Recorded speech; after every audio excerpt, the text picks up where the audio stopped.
दोस्तों नमस्कार, कैसे हैं आप सब। उम्मीद है आप सभी लोग अच्छे हैं और फेस्टिवल एंड हो चुकी है और अब आप लोग पूरी एनर्जी के साथ पुनः से अपनी प्रिपरेशन में लौट आए हैं। दोस्तों इसी कड़ी में आपको यहाँ पर आज के इस क्लास में दरअसल जो मंथली करंट अफेयर्स की हमारी सीरीज चलती है बिहार स्पेशल को लेकर, तो अभी अक्टूबर महीना एंड हो चुका है। अक्टूबर महीने से संबंधित यानी कि अक्टूबर 2025 से संबंधित बिहार स्पेशल करंट अफेयर्स के जो भी महत्वपूर्ण खबर है, जो प्रश्न है, जो एग्जाम में पूछे जा सकते हैं, वो तमाम जानकारी इस वीडियो में हम आपको देंगे। वीडियो थोड़ी लंबी जरूर होगी लेकिन कंप्लीट कवरेज यहाँ पर आपको मिल जाएगी और संबंधित पॉइंट जो भी चीजें खबरों में है उससे रिलेटेड फैक्ट्स, जो इस समय का बदलता हुआ पैटर्न है किसी भी एग्जाम का, वो तमाम बातों का हम यहाँ पर ख्याल रखेंगे। पूरे क्लास को आप सभी लोग ध्यान से देखिएगा। अच्छा, इसका पीडीएफ फाइल भी आपको उपलब्ध कराया गया है बीएम ऑनलाइन लर्निंग एप्लीकेशन पे, तो वहां से आप लोग इसका पीडीएफ फाइल को डाउनलोड कर सकते हैं। अच्छा, एक बात का ध्यान रखिएगा, बिहार में जो भी एग्जाम आयोजित होने वाली है, जो आप यहाँ पर देख रहे हैं, बिहार एसएससी सीजीएल, बिहार जीविका, बीपीएससी एईडीओ और आगामी 72वीं बीपीएससी, हालांकि इसको लेकर मैं चर्चाएं बाद में करूंगा, लेकिन इसके अतिरिक्त बिहार एसआई, ये कुछ एग्जाम है 72वीं बीपीएससी को छोड़कर, ये तमाम जो एग्जाम है वो हाल ही में आयोजित होने वाले हैं। इस सीरीज को जरूर फॉलो कीजिएगा। ये सीरीज हम आपको पिछले वर्ष 2022 की बात करें तो 2022 से देते चले आ रहे हैं और यहाँ पर आप देख सकते हैं 2025 का जनवरी से सितंबर तक का संग्रह है और अभी वाले क्लास में आप अक्टूबर 2025 को देख रहे हैं। तो समय मिले तो इसको जरूर देखिएगा और ये तमाम पीडीएफ फाइल एकदम प्रिंटेबल फॉर्म में, मतलब वो आपको बुक वाले फील देगा, तमाम चीजें आपको इस कोर्स में एप्लीकेशन पे मिल जाएगा। एक नाम मात्र की फी पर उपलब्ध है। अच्छा, खास बात यहाँ पर यह है कि जब भी आप इसे ज्वाइन करेंगे, पिछला जितना भी मटेरियल आपका छुटा हुआ है, यानी कि एप्लीकेशन पे तमाम वो चीजें इस कोर्स का आपको अनलॉक दिखेगा, वहां पर आपको बहुत बेनिफिट मिलेगी और जिस तिथि को आप ज्वाइन करेंगे तब से अगले 1 साल तक आपको महज 310 रुपये में मिलेगा। और आप ध्यान रखिए, नए अभ्यर्थी जब आप इसे ज्वाइन करेंगे तो एक कूपन कोड का इस्तेमाल कीजिए, कूपन कोड है न्यू, तो यहां पर आपको फ्लैट 15% का डिस्काउंट भी मिल जाएगा नए अभ्यर्थियों को। चलिए सेशन की शुरुआत करते हैं हम यहां पर पहले प्रश्न से। एक एक प्रश्न यहां पर काफी महत्वपूर्ण है, जैसा हम आपको वीडियो के स्टार्टिंग में ही बोल चुके हैं कि प्रश्न वही होंगे जो सिलेक्टेड होंगे, जो एग्जाम में पूछे जा सकते हैं। चलिए सेशन की शुरुआत करते हैं पहले प्रश्न से। देखिए, निम्न में से कौन बिहार की पहली महिला फीडे मास्टर बनी है जिन्होंने यह खिताब दुबई 2025 अंतर्राष्ट्रीय शतरंज टूर्नामेंट में हासिल किया है। और यह शतरंज की दुनिया में बिहार को एक जो सम्मान है, ये सर्वोच्च सम्मान है। शतरंज की दुनिया में बिहार का कोई बड़ा हिस्ट्री नहीं है, कोई बड़ा इतिहास नहीं है, लेकिन इस तरह का जब पुरस्कार बिहार को मिला है तो एक गर्व की बात है। लेकिन यहाँ पर एग्जाम की पॉइंट ऑफ व्यू से समझिएगा, पूछा जा सकता है। और ऐसे में जो बात हम कर रहे हैं, बिहार की पहली महिला फीडे मास्टर कौन बनी है, नाम है मरियम फातिमा और बिहार के किस जिले की रहने वाली है। आप लोग जानते होंगे कि बिहार के मुजफ्फरपुर की रहने वाली है। ये चीजें हम डेली करंट अफेयर्स वाले क्लास में ऑलरेडी आपको पढ़ा चुके हैं, इन्हें आप यहाँ पर तस्वीर में देख सकते हैं। और यह उपलब्धि, फीडे मास्टर की जो उपलब्धि है, दुबई में जो अंतर्राष्ट्रीय शतरंज टूर्नामेंट जो आयोजित हुआ रिसेंटली, वहां पर ये उपलब्धि इन्हें दर्ज हुई है। और कुछ बातों में, जैसे इंपॉर्टेंट पॉइंट में, मरियम फातिमा बिहार के मुजफ्फरपुर जिले की रहने वाली है और यह राज्य में महिला खिलाड़ियों के लिए एक प्रकार से प्रेरणा स्रोत है। महिला ही नहीं बल्कि पुरुष खिलाड़ियों को लेकर भी एक प्रकार से प्रेरणा स्रोत है। और आने वाले दिनों में शतरंज को लेकर भी, अच्छा, बिहार में प्रतिभाओं की कमी नहीं है, लेकिन बैकग्राउंड जो है बिहार में उस तरह का नहीं रहा है। एक्चुअली अगर हम यहाँ पर शतरंज की बात करें तो बिहार से एक भी शतरंज ग्रैंड मास्टर नहीं है, सर्वाधिक है तमिलनाडु से। तो इन बातों को ध्यान रखिएगा, आने वाले दिनों में हो सकता है कि बिहार को भी शतरंज की दुनिया में राष्ट्रीय और अंतर्राष्ट्रीय स्तर पर, या फिर इस प्रतियोगिता की दृष्टिकोण से इस मंच पर एक नया मुकाम मिलेगा बिहार को, तो वो चीज ध्यान रखें। अच्छा, हमने यहाँ पर लिखा भी है कि बिहार को अब तक एक भी शतरंज ग्रैंड मास्टर नहीं मिला है। पहले कौन थे शतरंज ग्रैंड मास्टर? विश्वनाथन आनंद, वो भी तमिलनाडु से थे। अभी हम चर्चा कर रहे थे आपके बीच कि जो सर्वाधिक ग्रैंड मास्टर है वो तमिलनाडु को ही मिला है। अच्छा, एक चीज और यहाँ पर हम डिस्कस करेंगे, चूंकि बात हो रही है ये बिहार के मुजफ्फरपुर जिले की रहने वाली है। एक पॉइंट को यहाँ से आप याद रखने का प्रयास कीजिएगा कि बिहार का पहला या फिर भारत का पहला जो खादी मॉल है वो कहाँ पर बना है, तो पटना में। और ये पटना में गांधी मैदान के पूर्वी भाग में जो उद्योग भवन है उसमें है। लेकिन बिहार का दूसरा खादी मॉल कहाँ पर है, तो यही मुजफ्फरपुर जिले में है। अच्छा, ये चीजें हम आपको इसलिए भी बतला रहे हैं क्योंकि अभी एक न्यूज खबरों में है कि बिहार का जो तीसरा खादी मॉल है वो कहाँ बन रहा है। आप लोगों को मालूम होगा, हमने पढ़ाया है बिहार के पूर्णिया जिले में। ये तमाम बातों को ध्यान रखिएगा। अच्छा, ग्रैंड मास्टर की ये सूची आप देख रहे हैं, अभी रिसेंटली ग्रैंड मास्टर में आपको देखने को मिलेगा LR श्रीहरि, जो कहाँ के हैं, तो आप ध्यान रखिएगा ये भी तमिलनाडु के हैं। 86वें ग्रैंड मास्टर अभी बने हैं। पहले ग्रैंड मास्टर थे 1988 में बने थे विश्वनाथन आनंद, जिन्हें आप यहाँ पर तस्वीर में देख रहे हैं। अच्छा, विश्वनाथन आनंद को कई सारे पुरस्कार मिले हैं भारत सरकार की तरफ से। 1985 में अर्जुन पुरस्कार, 1987 में पद्मश्री जो भारत का चौथा सर्वोच्च सम्मान है, फिर 91-92 में राजीव गांधी खेल रत्न पुरस्कार से उन्हें सम्मानित किया गया, फिर वर्ष 2000 में पद्म भूषण और फिर 2007 में पद्म विभूषण पुरस्कार से सम्मानित किया गया। पद्म भूषण भारत का तीसरा सर्वोच्च नागरिक सम्मान है, जबकि पद्म विभूषण जो है वो भारत रत्न के बाद दूसरे स्थान पर आता है। तो तमाम बिंदुओं को ध्यान रखिएगा, हूबहू यही PDF फाइल आप वहां से प्राप्त कर पाएंगे। अच्छा, इसमें आपको दो PDF फाइल मिलता है, एक तो बोर्ड PDF होता है जो अभी आप यहाँ पर देख रहे हैं, और एक होता है प्रिंटेबल PDF जो रेडी टू प्रिंट होता है। आप उसे डायरेक्ट प्रिंट कर सकते हैं, वो बुक वाले फॉर्मेट में होता है, बहुत मजा आएगा पढ़ने में। अब यहाँ पर दूसरा प्रश्न है कि 5 अक्टूबर 2025 को नालंदा जिले के राजगीर में उद्घाटन किए गए बिहार के पहले अंतर्राष्ट्रीय क्रिकेट स्टेडियम से संबंधित निम्न में से कौन सा कथन सही है। अब ध्यान देने वाली बात यह है कि एक बड़ी उपलब्धि बिहार के नाम दर्ज हुई है, और ऐसे में प्रश्न एग्जाम में बनना स्वाभाविक है, चाहे कोई भी एग्जाम में बने।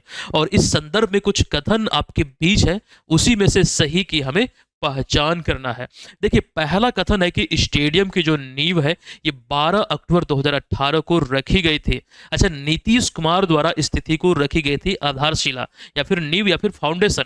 प्रारंभिक लागत थी 740 करोड़ रुपए, और अंतिम लागत बनते बनते ये हो चुकी 1121.41 करोड़ रुपए।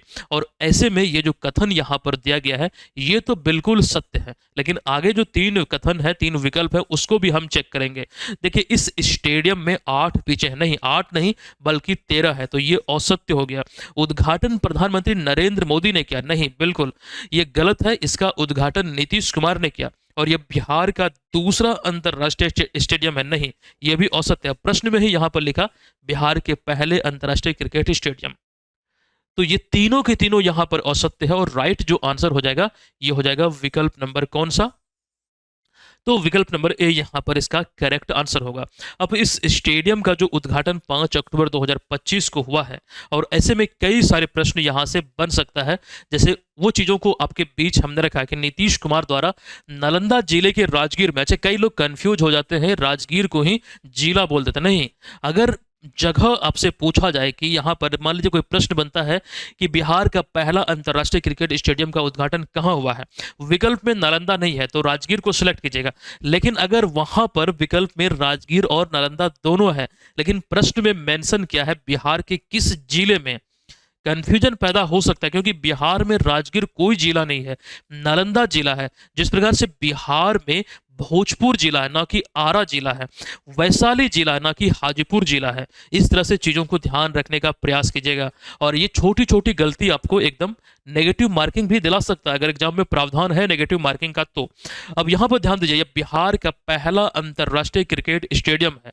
नीतीश कुमार के नेतृत्व में इस परियोजना की शुरुआत 12 अक्टूबर 2018 को, मतलब इसी तिथि को नींव रखी गई थी।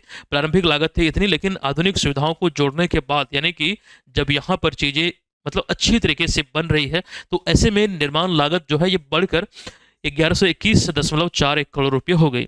और इसमें 13 पिच तैयार किया गया है। 22 गज की जो पट्टी होती है, जो पिच होती है, जिसपे एक्चुअली क्रिकेट खेला जाता है, ये महाराष्ट्र की लाल मिट्टी और बिहार में जो मोकामा जगह है, यहाँ की काली मिट्टी के मिश्रण से तैयार किया गया है। महाराष्ट्र की लाल मिट्टी और मोकामा की काली मिट्टी के मिश्रण से ये 13 पिचों का निर्माण हुआ है। अच्छा, एक बात और, बिहार के मौजूदा खेल मंत्री इसमें है सुरेंद्र मेहता।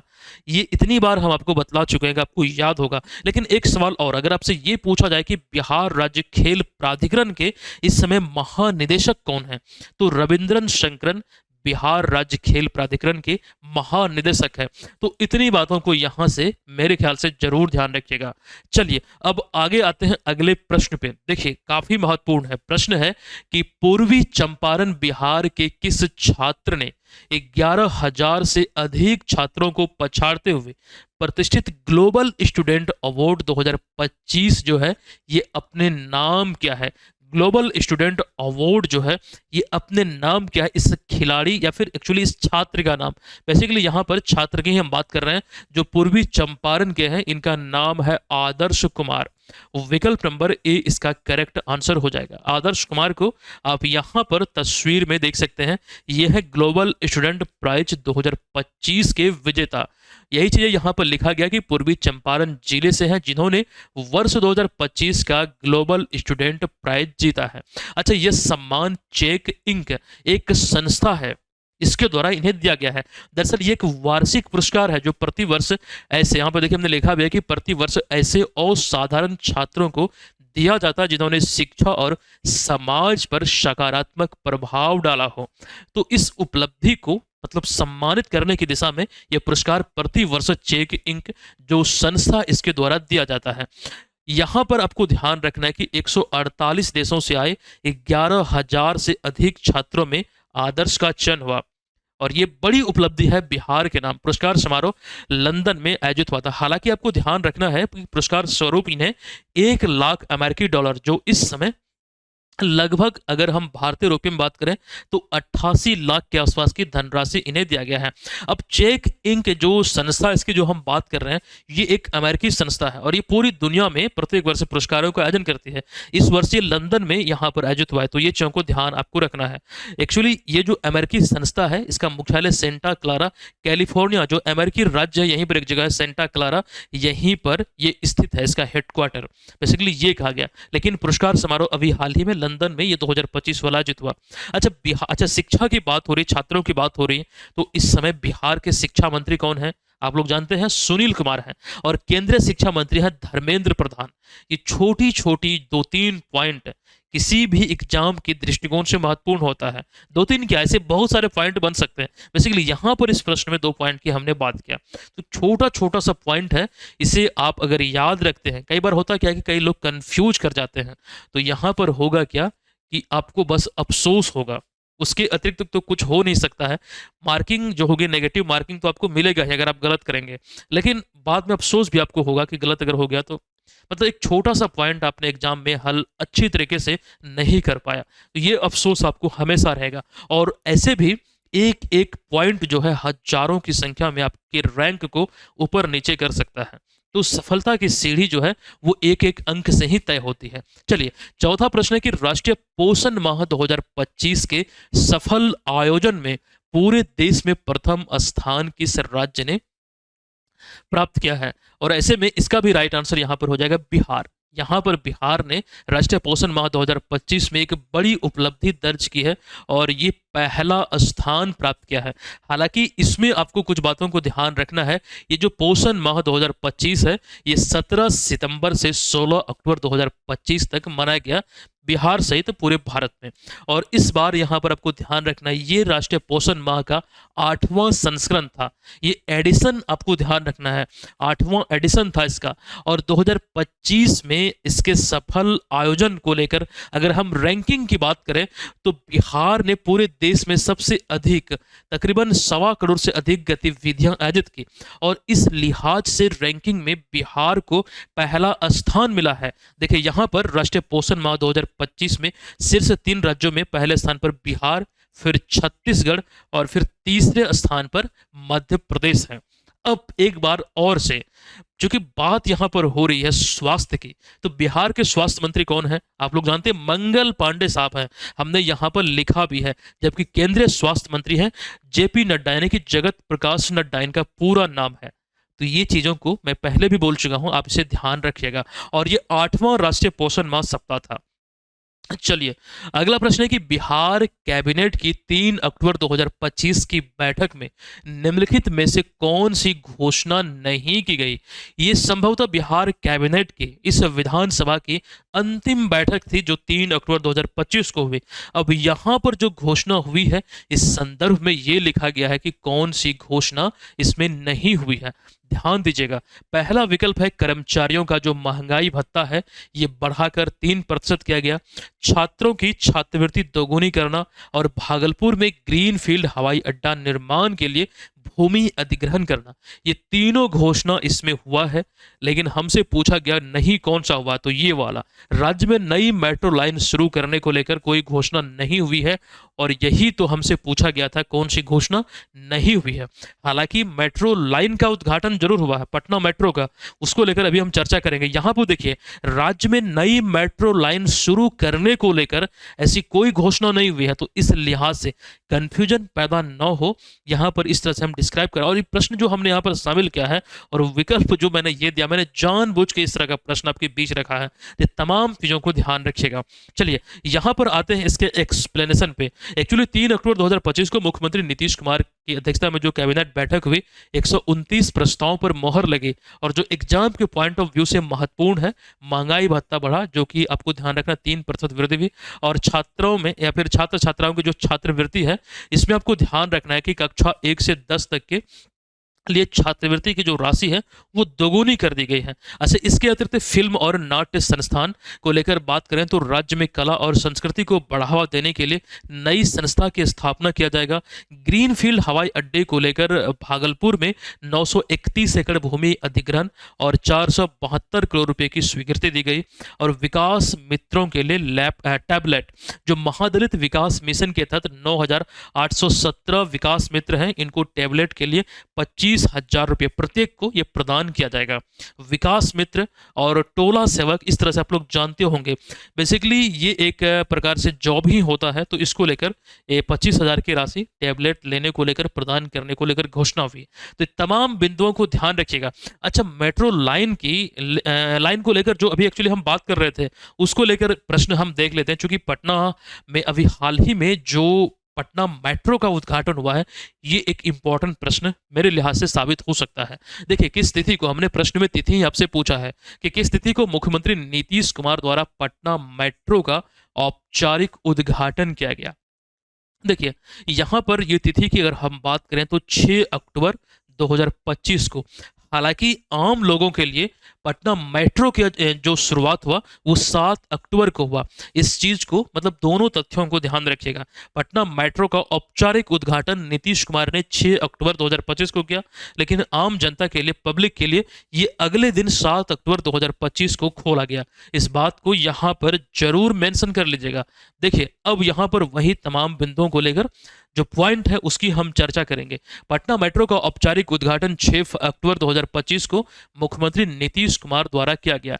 7 अक्टूबर से आम जनता के लिए ये उपलब्ध है, ये खोला गया है। अच्छा, पहले चरण में ब्लू लाइन चालू हुई जिसकी लंबाई 3.6 किलोमीटर है। और मेट्रो जो है ये 8 बजे से रात्रि 10 बजे तक चलेगी, जो लगभग हर 20 मिनट में ये मतलब उपलब्ध होगी स्टेशन पे। अब यहाँ पर एक बात ये समझना है कि पटना जो मेट्रो है ये भारत का 24वां मेट्रो शहर है। इंपॉर्टेंट है ना, पटना मेट्रो भारत का 24वां मेट्रो शहर है। मेट्रो शहरों की बात हो रही है तो कुछ बातें और हम आपको बतलाएंगे पटना के संदर्भ में कि पटना मेट्रो की जो आधारशिला है ये 16 अगस्त 2017 को नीतीश कुमार द्वारा ही रखी गई थी। और परियोजना की जो शुरुआत है जी का, आपको ध्यान रखना, जापान इंटरनेशनल कॉरपोरेशन एजेंसी की वित्तीय सहायता और केंद्र एवं राज्य सरकार की साझेदारी में हुई है। तो आपसे अगर ये पूछा जाता है कि जो पटना मेट्रो है इसके निर्माण में किस देश ने सहयोग किया है, किस देश की एजेंसी ने सहयोग किया है, तो जीका जो एक जापानी एक प्रकार से कंपनी है उसके सहयोग से। हालांकि इसमें वित्तीय सहायता में केंद्र सरकार और राज्य सरकार की भी सहभागिता है। अब एक बात और, पटना नहीं बल्कि भारत की पहली मेट्रो, कोलकाता मेट्रो 24 अक्टूबर 1984 को शुरू हुई थी। मतलब ये डेट आप ध्यान रखिएगा, ये कोलकाता मेट्रो। चलिए कोई बात नहीं, छींक आ गई थी थोड़ी सी, मौसम चेंज हो रहा है, बारिश हो रही है। अच्छा, बारिश क्यों हो रही है? जो मोथा, जो तूफान आया हुआ है, उसको लेकर बिहार के कई जिलों में अलर्ट भी जारी किया गया है, और इसका प्रभाव, अभी आसपास में बारिश हो रही है, उसका प्रभाव मेरे ऊपर भी दिख रहा है। तो फिलहाल यहाँ पर ये तमाम बातों को ध्यान रखिएगा। जो जानकारी अभी मेट्रो को लेकर हमने दिया है, इस संदर्भ में मुझे लगता है कि फिलहाल इतनी जानकारी जरूर ध्यान रखिएगा। चलिए आते हैं यहाँ पर अगले प्रश्न पे, बिहार विधानसभा की। प्रश्न है कि बिहार विधानसभा की वर्तमान व 17वीं विधानसभा का कार्यकाल जो है, ये किस तिथि को समाप्त हो रहा है? इस समय 17वीं विधानसभा का कार्यकाल चल रहा, और ऐसे में अगर हम बात करें ये किस तिथि को समाप्त होगा, तो 22 नवंबर 2025 को चुनाव 2 चरणों में आयोजित होना है, और ऐसे में तमाम जानकारी अभी हम आपको देंगे। फिलहाल प्रश्न का आंसर ध्यान रखिए, 22 नवंबर 2025 को 17वीं विधानसभा का कार्यकाल समाप्त हो जाएगा। अब एक चीज समझिएगा यहाँ पर, हाँ हमने लिखा भी है कि संविधान के अनुसार किसी भी राज्य विधानसभा का जो नया चुनाव है, ये आपको ध्यान रखना, नया चुनाव मौजूदा कार्यकाल के समाप्त होने से पहले ही संपन्न हो जाना चाहिए। मतलब यहां पर कहने का अर्थ यह है कि 17वीं विधानसभा का जो कार्यकाल 22 नवंबर को समाप्त होना है, उससे पहले 18वीं विधानसभा की जो प्रक्रियाएं हैं वो पूरी हो जानी चाहिए, सरकार का गठन हो जाना चाहिए। ये बातें यहां पर मतलब चुनाव हो जाना चाहिए, परिणाम आ जाना चाहिए, सरकार का गठन हो जाना चाहिए, ये तमाम बिंदुओं को ध्यान रखिएगा। ठीक है, ये बातें यहां पर कही गई है। तो 17वीं विधानसभा का जो कार्यकाल है, ये 22 नवंबर 2025 को समाप्त होगा। अब चुनाव जो होना है 18वीं विधानसभा का, ये चीज यहां पर ध्यान आपको रखना है। अब 18वीं विधानसभा, ये नोट कर लीजिए, हम बात कर रहे हैं 18वीं विधानसभा की। तो 18वीं विधानसभा चुनाव मतदान जो है ये 2 चरणों में होगा। पहला जो चरण है ये 6 नवंबर को, और दूसरा चरण जो है ये 11 नवंबर 2025 को होगा। और मतगणना यानी कि चुनाव का जो परिणाम है वो 14 नवंबर 2025 को आएगा। अच्छा, यहाँ पर एक संयोग बनता है, 14 नवंबर को चिल्ड्रंस डे यानी कि बाल दिवस मनाया जाता है। अब ये क्यों मनाया जाता है आप लोग जानते हैं? क्योंकि यहां पर आपको ध्यान रखना है, इसी तिथि को 14 नवंबर 1889 को जवाहरलाल नेहरू का जन्म हुआ था। इन्हीं के सम्मान में, चूंकि ये बच्चों से बहुत मतलब लगाव रखते थे, बच्चे इन्हें बहुत पसंद थे, तो इस तिथि का मतलब चुनाव हुआ था कि बाल दिवस के रूप में मनाया जाएगा। अब ये एक संयोग ही है कि इस तिथि को परिणाम आ रहा है। अब यहाँ पर जवाहरलाल नेहरू की बात हुई तो जन्म इनका इलाहाबाद में हुआ था, अब इसे प्रयागराज कहा जाता है। अब इस दिन को बाल दिवस के रूप में माना जाता है, ये चीजें हमने बतला दिया।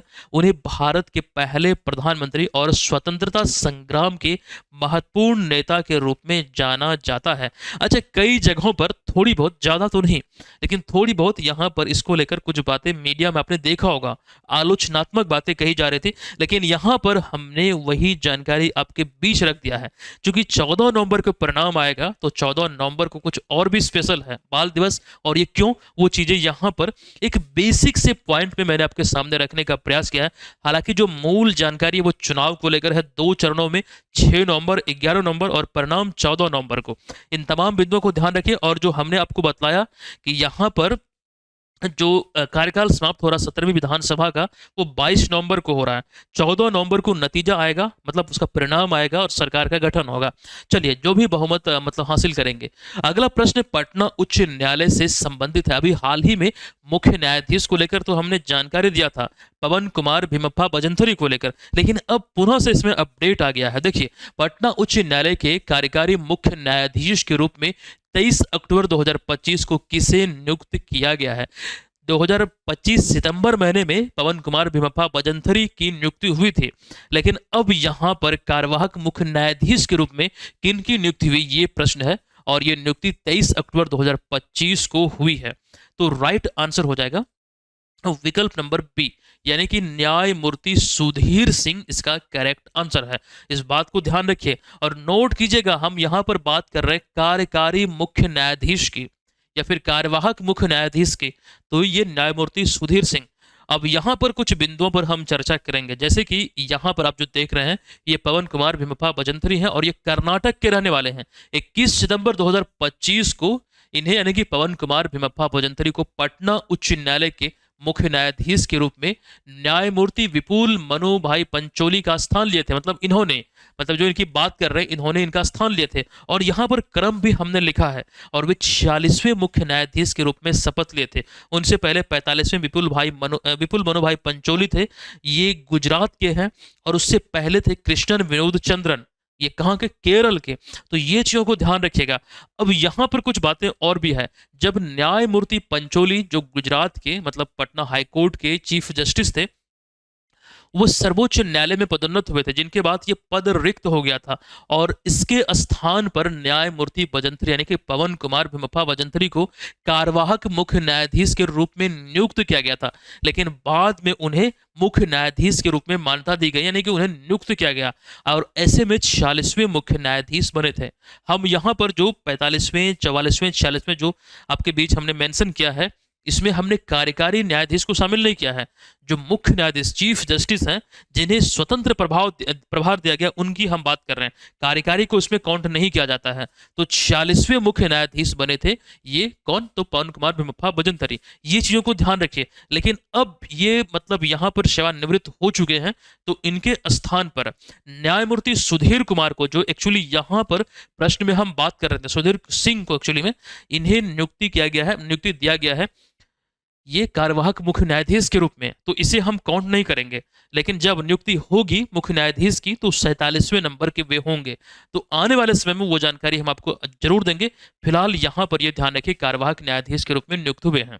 अच्छा, पटना हाईकोर्ट की स्थापना कब हुई थी, तो 3 फरवरी 1916 को। एक प्रश्न आपको ध्यान रखना है, अगर आपसे ये पूछा जाता है कि पटना हाईकोर्ट ने किस तिथि से अपना कार्य प्रारंभ किया था, तो वैसी स्थिति में भी आप वही आंसर करेंगे, 3 फरवरी 1916। क्लियर है। आइए अगले प्रश्न पे आते हैं। देखिए, गया जिले के प्रसिद्ध तीरंदाजी कोच जयप्रकाश को, नाम ध्यान रखिए, तीरंदाजी कोच जयप्रकाश को 2025 में किस प्रतिष्ठित पुरस्कार से सम्मानित किया जाएगा, जो राज्य में खेल के क्षेत्र में उत्कृष्ट योगदान देने वाले को दिया जाता है। हालांकि हो सकता है कई और भी नाम इसमें शामिल हो, लेकिन जो जानकारी फिलहाल मेरे पास है, तो इन्हें बिहार राज्य खेल सम्मान से सम्मानित किया जाएगा। तो विकल्प नंबर यहां पर सी इस प्रश्न का राइट आंसर हो जाएगा। अच्छा, इसकी जानकारी जब सामने आएगी प्रत्यक्ष तौर पर डिटेल में हम आपको जरूर बतलाएंगे।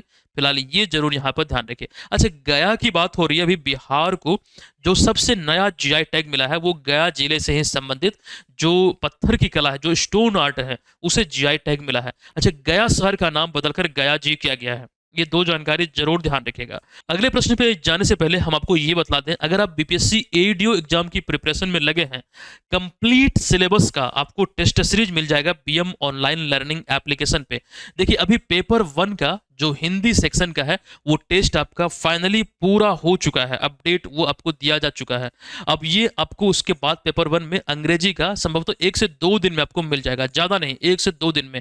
उसके बाद हम पेपर 2 और पेपर 3 में इंटर करेंगे, और ये मैं प्रयास करूंगा कि 1 सप्ताह में आपका पूरा का पूरा कंप्लीट हम आपको करवा दें।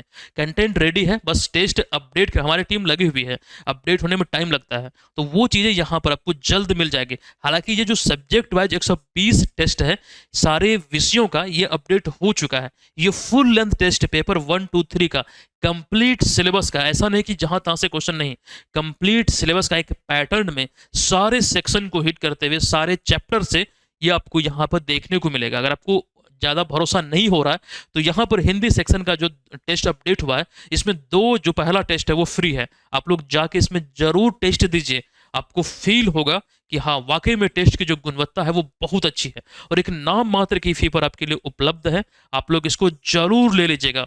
और ध्यान रखिए, ये मौका या फिर इस तरह का जो टेस्ट सीरीज आपको नहीं मिलेगा। मैं आपको बार बार बोल रहा हूँ, पूरे सिलेबस का ये टेस्ट सीरीज है, तीनों पेपर का, अलग अलग टेस्ट, अलग अलग पेपर का, वहाँ पर सेक्शन वाइज आपको मिल जाएगा, और सभी का पीडीएफ भी आपको मिलेगा। जरूर इसको ले लीजिएगा, मात्र 299 रुपये में ये आपके लिए उपलब्ध है। अच्छा, इसमें अगर आप कूपन कोड ये अप्लाई करते हैं, कूपन कोड न्यू अप्लाई करेंगे, तो 15% का डिस्काउंट मिलेगा। महज 250 रुपये में आप इसे प्राप्त कर पाएंगे। एक नॉमिनल्स का ऐसा चार्ज है, इससे कम आप क्या उम्मीद कर सकते हैं। तो आप लोग ले सकते हैं, जरूर ले लीजिएगा। चलिए आते हैं अगले प्रश्न में। प्रधानमंत्री नरेंद्र मोदी ने, ध्यान रखिए, बिहार के युवाओं के लिए किस कार्यक्रम के दौरान 62,000 करोड़ रुपए के योजनाओं की आधारशिला रखी। इस योजना का नाम एक्चुअली पूछा गया है, तो युवा संवाद कार्यक्रम जो बिहार में अभी हाल ही में आयोजित हुआ, जहां पर युवाओं से संवाद किया गया नरेंद्र मोदी के द्वारा। तो 4 अक्टूबर 2025 को बिहार में ये युवा संवाद कार्यक्रम आयोजित हुआ था, जहां पर पीएम सेतु योजना की शुरुआत हुई। इसी के तहत यहाँ पर एक्चुअली जो हम आधारशिला की बात कर रहे थे इतने करोड़ रुपए की, तो उसको लेकर चीजों को ध्यान रखना है। अब ये पीएम सेतु योजना जो है, इसका पूरा नाम जो सेतु है इसमें क्या है, पीएम तो प्राइम मिनिस्टर, अब सेतु में skill education training upgrade, SETU इसका पूरा नाम है, जो आप ध्यान रखेंगे। अच्छा, बेसिकली इसमें क्या है, तो औद्योगिक प्रशिक्षण संस्थान यानी कि ITI जो है, मतलब इसमें आपको ध्यान रखना है कि देश भर के तकरीबन 1,000 से अधिक ITI केंद्रों को आधुनिक बनाना, ताकि वे उद्योग की वर्तमान और भविष्य की आवश्यकताओं के अनुरूप कौशल प्रदान कर सके। अच्छा, यहाँ पर देखिए लिखा भी गया कि देश के 1,000 ITI को उन्नत मशीनरी, उद्योग विशेषज्ञों और अद्यतन मतलब नवीनतम पाठ्यक्रमों से सुसज्जित करना, एक प्रकार से आप बोल सकते हैं उसे अपग्रेड करना। एक आसान शब्दों में ध्यान रखिए, 1,000 से अधिक ITI जो संस्थान है उसको अपग्रेड करने को लेकर इसकी शुरुआत हुई है, और यहीं से ये लॉन्च किया गया। तो ये चीजों को ध्यान रखिएगा। अब यहाँ पर एक प्रश्न है, अच्छा इस तरह का पैटर्न वाला प्रश्न ऑलरेडी आपके एग्जाम में पूछा जा चुका है। देखिए प्रश्न है कि कोसी और सीमांचल क्षेत्र के प्रसिद्ध खुर्दा महोत्सव, ये महोत्सव का नाम ध्यान रखिए, खुर्दा महोत्सव का जो आयोजन है ये हाल ही में हुआ है, ये किस प्रकार का कार्यक्रम है, तो सांस्कृतिक और पारंपरिक उत्सव है। अच्छा, ये दशहरे के अवसर पर यानी कि दशहरा के अवसर पर इसका आयोजन होता है। इसी तरह का एक थावे महोत्सव, वो भी दशहरा के अवसर पर ही आयोजित होता है गोपालगंज में। ऑलरेडी ये पूछा जा चुका है आपके एग्जाम में, तो खुर्दा महोत्सव को भी ध्यान आप लोग रखिएगा। उद्घाटन जो है ये संसद, जो पूर्णिया लोकसभा क्षेत्र के निर्दलीय विजेता रहते संसद बने थे पप्पू यादव, इनके द्वारा किया गया। आयोजन 6 से 7 अक्टूबर 2025 को किया गया, और ये कहाँ पर, तो कुमारखंड प्रखंड मधेपुरा में। ये चीजों को ध्यान रखिए, कोसी सीमांचल क्षेत्र में ये मनाया जाता है खुर्दा महोत्सव। काफी इंपॉर्टेंट है एग्जाम के पॉइंट ऑफ व्यू से, कोई भी उत्सव महोत्सव ये काफी इंपॉर्टेंट होते हैं, तो इसको ध्यान रखिएगा। और ये तमाम चीज यहाँ पर लिखा भी गया। अच्छा, हमने मेंशन किया है कि यह महोत्सव दुर्गा पूजा के अवसर पर आयोजित होता है। इसमें लोक नृत्य, संगीत, हस्तशिल्प, पारंपरिक खेल आदि यहाँ पर मतलब संचालित होती है। तो ये चीजों को समझने का प्रयास कीजिएगा, ध्यान रखिएगा। चलिए आगे आते हैं अगले प्रश्न पे। बिहार में 18वीं विधानसभा चुनाव, बिहार में 18वीं विधानसभा चुनाव 2025 में आयोजित होना है। कुल 243 सीटों में से बहुमत हासिल करने के लिए, बहुमत हासिल करने के लिए किसी भी पार्टी या फिर गठबंधन को कितनी सीटें जीतनी होगी, मतलब ये अनिवार्य है। 243 हैं विधानसभा की सीटें, आप लोग जानते हैं। लेकिन सरकार बनाने के लिए, सरकार कैसे बनती है, जब किसी भी राजनीतिक दल को या फिर गठबंधन को बहुमत प्राप्त होती है। और ऐसी स्थिति में बहुमत कितनी सीटों को जीतने के बाद प्राप्त होती है, यही तो पूछा गया है। तो कोई भी राजनीतिक पार्टी यानी कोई भी दल या फिर गठबंधन अगर 122 से अधिक सीटें जीत जाती है तो उनकी सरकार बनते हैं, उन्हें बहुमत मिलती है। तो विकल्प नंबर बी यहाँ पर इसका राइट आंसर हो जाएगा। चुनाव जो है ये 6 और 11 नवंबर को होना, हम चर्चाएं कर चुके हैं। परिणाम 14 नवंबर को आएगा।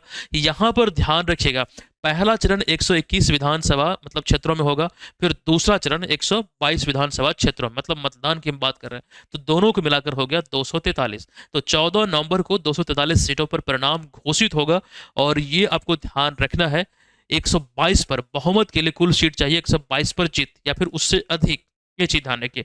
कुल मतदाता नवीनतम डेटा के आधार पर बिहार में 7.43 करोड़ है, जिसमें पुरुष और महिला वर्ग को लेकर यहाँ पर हमने जानकारी आपके बीच रखा है। अब बिहार विधानसभा चुनाव की बात हो रही है, तो कुछ विशेष जानकारी छोटे छोटे पॉइंट में आपके बीच है कि बिहार में पहली विधानसभा चुनाव 1952 में हुआ था, और यह स्वतंत्र भारत का पहला विधानसभा चुनाव था जिसमें इंडियन नेशनल कांग्रेस को बहुमत प्राप्त हुई थी।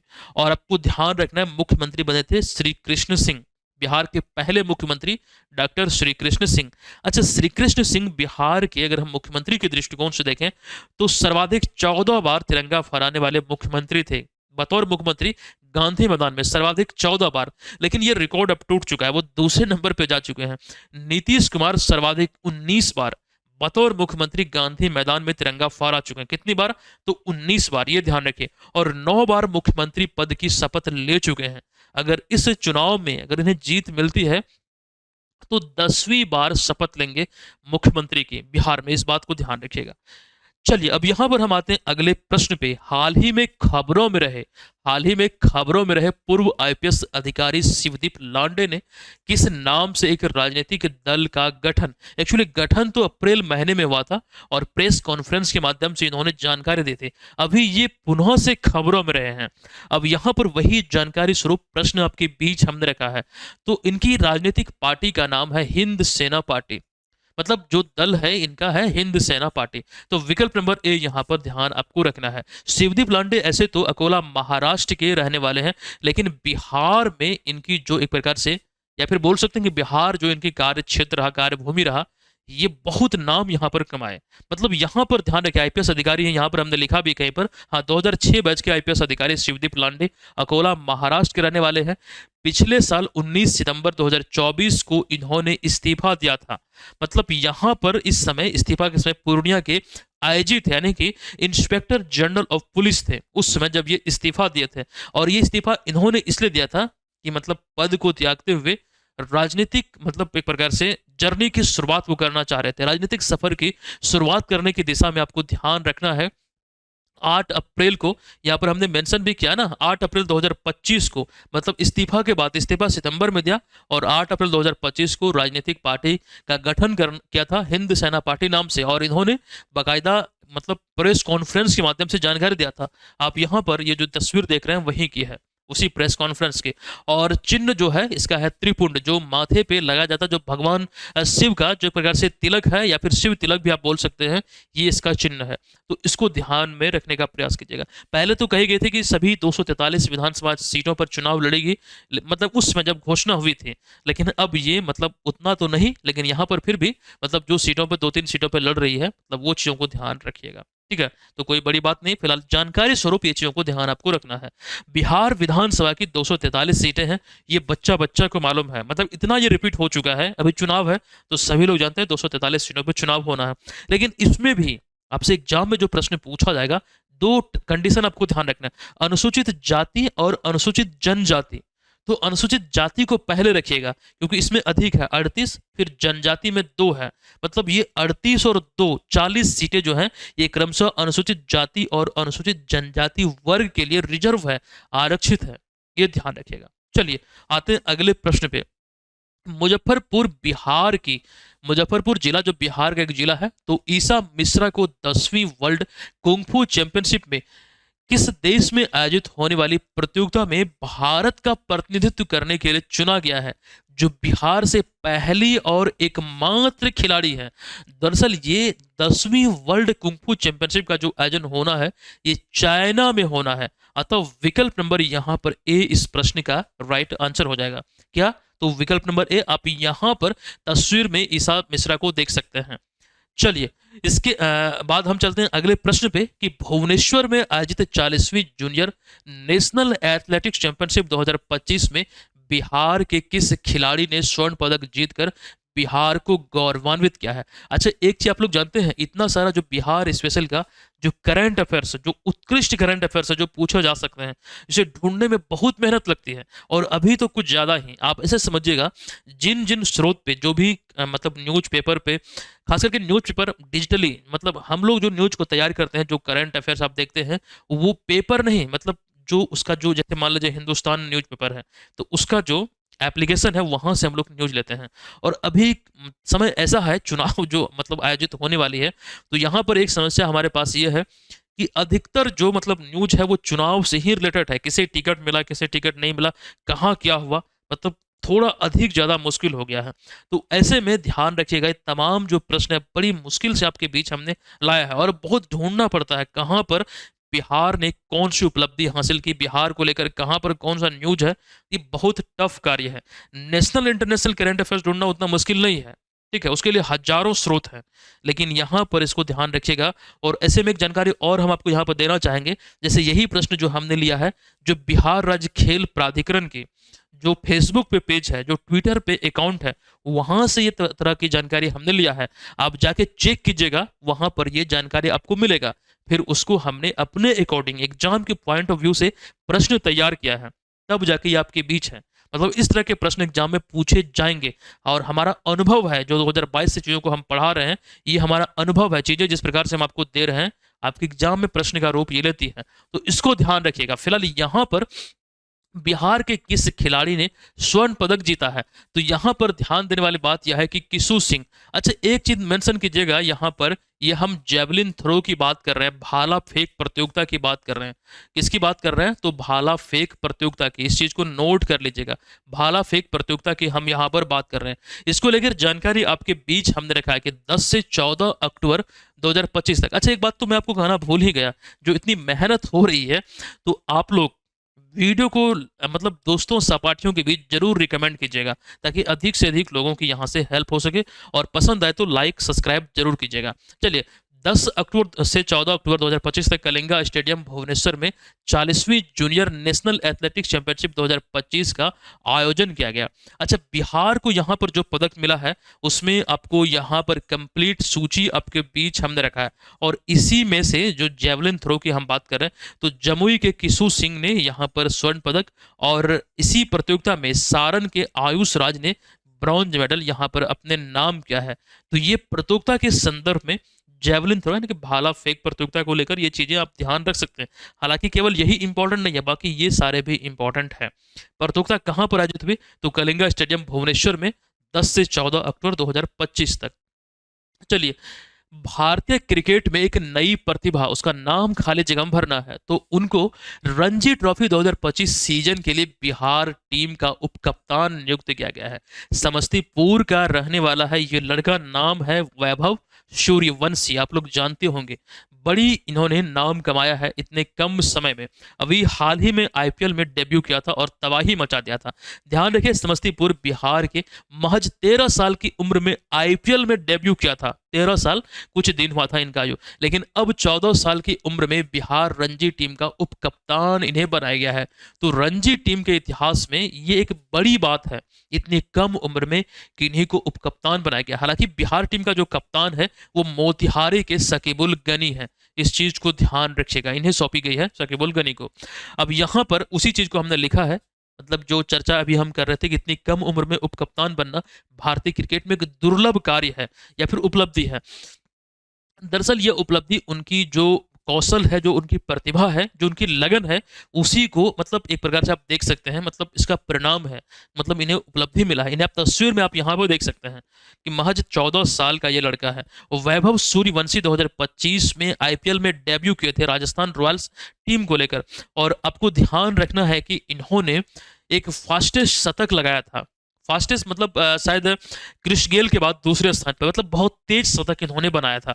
तो इसलिए ये बहुत नाम कमा चुके हैं इतनी कम उम्र में। अगला प्रश्न है कि हाल ही में बिहार सरकार ने अनुकंपा नियुक्तियों के संदर्भ में बिहार के मूल निवासी होने की जो अनिवार्यता का जो प्रावधान है वो समाप्त कर दिया है। अब इस संबंध में कौन सा कथन सत्य है? ध्यान से प्रश्न को पढ़िएगा। बिहार सरकार ने अनुकंपा नियुक्ति के संदर्भ में बिहार के मूल निवासी होने की जो अनिवार्यता है, जो ये प्रावधान था कि वो बिहार का मूल निवासी होना चाहिए, अब इसको समाप्त कर दिया है। अब इस संदर्भ में कौन सा कथन सही है? देखिए, यहां पर हमने पहला पॉइंट आपके बीच रखा है कि बिहार शिक्षा विभाग के प्रमुख सचिव यानी कि मुख्य सचिव डॉक्टर बी राजेंद्र हैं। तो ये जो कथन है, चूंकि शिक्षा विभाग के संदर्भ में पॉइंट है, मुख्य सचिव या प्रमुख सचिव डॉक्टर बी राजेंद्र, ये सही है। बिहार के शिक्षा मंत्री हैं सुनील कुमार, ये भी सत्य है। 2011 की जनगणना के अनुसार बिहार की कुल साक्षरता दर 61.8% है, ये भी सत्य है। तो सभी तीनों विकल्प यहाँ पर सत्य है। क्योंकि यहाँ पर बात हो रही थी अनुकंपा नियुक्तियों की, और वो कैसे होता है, वो तमाम चीज़ें यहाँ पर आप लोग जानते होंगे। मे बी हम यहाँ पर ज़्यादा डिस्कस नहीं करेंगे, लेकिन इस संदर्भ में यहाँ पर जो प्रश्न के विकल्प आपको हमने दिया है। इन चारों विकल्पों में अगर आप देखेंगे तो 3 तो सत्य है और चौथा तो यही है कि तीनों की तीनों सत्य है। तो यही तो हमारा फाइनल आंसर होगा, इसको ध्यान रखिएगा। चलिए यहाँ पर अगले प्रश्न पे आते हैं। निम्नलिखित में से कौन से जिले हाल ही में आयोडीन की कमी के कारण एंडेमिक जोन यानी कि स्थानिक क्षेत्र के रूप में चिन्हित किया गया है? इसमें ध्यान देने वाली बात यह है कि 8 जिले को अभी एंडेमिक क्षेत्र के रूप में यानी कि एंडेमिक जोन के रूप में वर्गीकृत किया गया है, और इन 8 जिलों में से ये वाला जो आंसर है विकल्प नंबर सी ये सही है। मुजफ्फरपुर, गोपालगंज, बेगूसराय, पूर्वी व पश्चिमी चंपारण, दरभंगा, कटिहार और मधुबनी। एंडेमिक जोन यानी कि स्थानिक क्षेत्र की बात करें तो वह क्षेत्र जहां पर किसी विशेष रोग के मरीज अस्थायी रूप से या फिर औसत से बहुत अधिक संख्या में पाए जाते हैं, उसे एंडेमिक जोन के रूप में घोषित किया जाता है।